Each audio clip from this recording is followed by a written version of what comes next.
छोटे से ब्रेक के बाद एक बार फिर आपका स्वागत है न्यूज 24/7 तक। मैं हूं आपके साथ निशा नामदेव। आइए रुक करते इस वक्त की बड़ी खबर की ओर।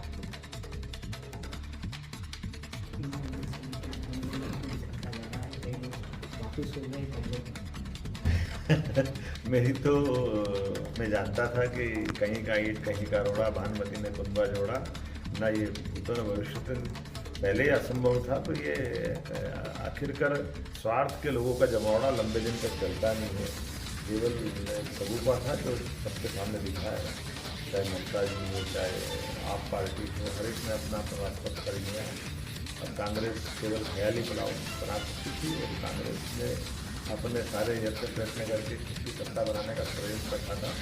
और मुझे पूरा पहले से भरोसा था और अब जनता ने देख लिया कि उनका षड्यंत्र कामयाब नहीं। बहुत धन्यवाद। मुझे इस बात की प्रसन्नता है कि मैं भारतीय जनता पार्टी का अखिल भारतीय प्रवास कार्यक्रम के अंतर्गत आज आजमगढ़ में संगठन के कार्यकर्ताओं के साथ 3 अलग-अलग बैठकों में शामिल हो रहा हूं। यशस्वी प्रधानमंत्री माननीय नरेंद्र मोदी जी की फिर एक बार मोदी सरकार, हम सब इसी के लिए कृतसंकल्पित है। और कार्यकर्ता होने के नाते से मैं चाहे एक बड़े राज्य का मुख्यमंत्री भले ही हूं, लेकिन मूल मेरा कार्यकर्ता भाव है। इस नाते से राष्ट्रीय अध्यक्ष जी ने हमारे कुछ प्रवास बनाए अलग अलग स्थानों पर जाने के, उसी सिलसिले में आज मैं आजमगढ़ यूपी में हूं। और मुझे इस बात की प्रसन्नता है कि हमारे अपने श्रेणी से कार्यकर्ता अपने अपने लोकसभा के अंदर जो उनकी जवाबदारी दी गई है, लोकसभा प्रभारी, लोकसभा संयोजक, जिला अध्यक्ष या अलग अलग श्रेणी के कार्यकर्ता, और मुझे जिस प्रकार का लक्षण दिखाई दे रहा है, मुझे अत्यंत प्रसन्नता है कि हमारा अपना उत्तर प्रदेश का भाजपा का संगठन बहुत कुशलता के साथ अपने जो उनको उत्तरदायित्व दिया है उसका निर्वहन कर रहा है।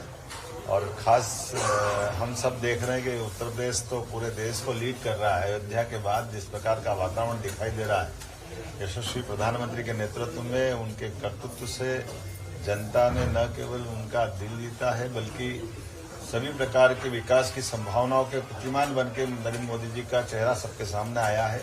इसलिए पूरे देश की लगभग 100 करोड़ से ज्यादा की आबादी के मतदाता सब तय कर चुके हैं कि तीसरी बार फिर मोदी सरकार।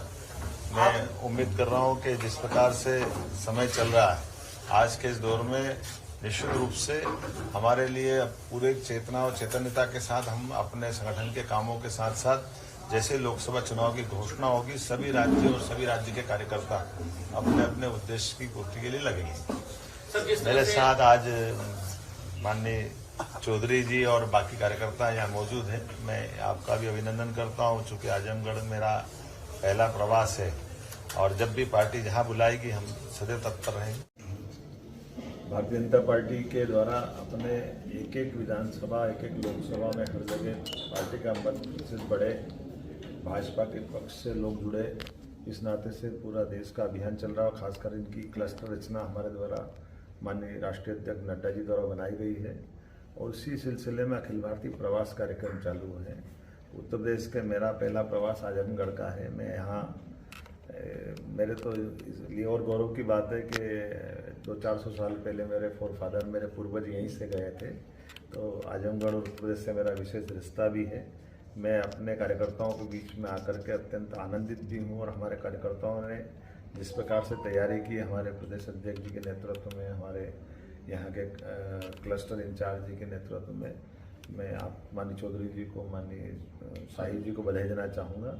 अब मैं उम्मीद कर रहा हूँ कि माननीय यशस्वी मुख्यमंत्री के नेतृत्व में भाजपा दिनों दिन उन्नति कर रही है और जिस प्रकार से दुनिया में मोदी जी का करिश्माई नेतृत्व दिख रहा है, अब हम रोज़ हर दिन हर प्रकार की घटनाओं में मोदी जी का इम्पैक्ट पाते हैं, मोदी जी का प्रभाव पाते हैं।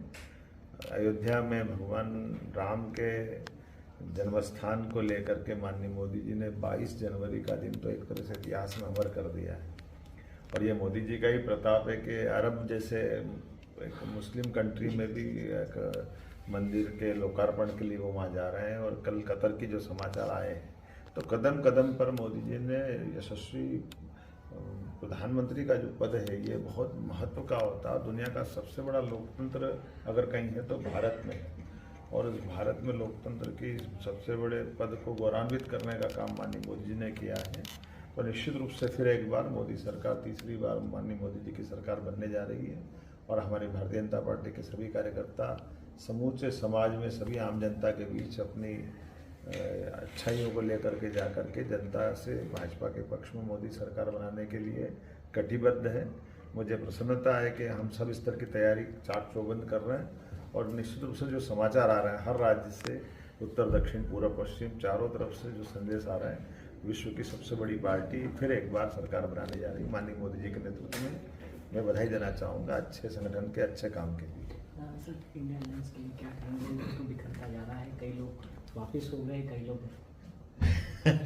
मेरी तो मैं जानता था कि कहीं का ईंट कहीं का रोड़ा, भानुमति ने कुंभा जोड़ा ना, ये भूतों ने भविष्य पहले ही असंभव था। तो ये आखिरकार स्वार्थ के लोगों का जमावड़ा लंबे दिन तक चलता नहीं है।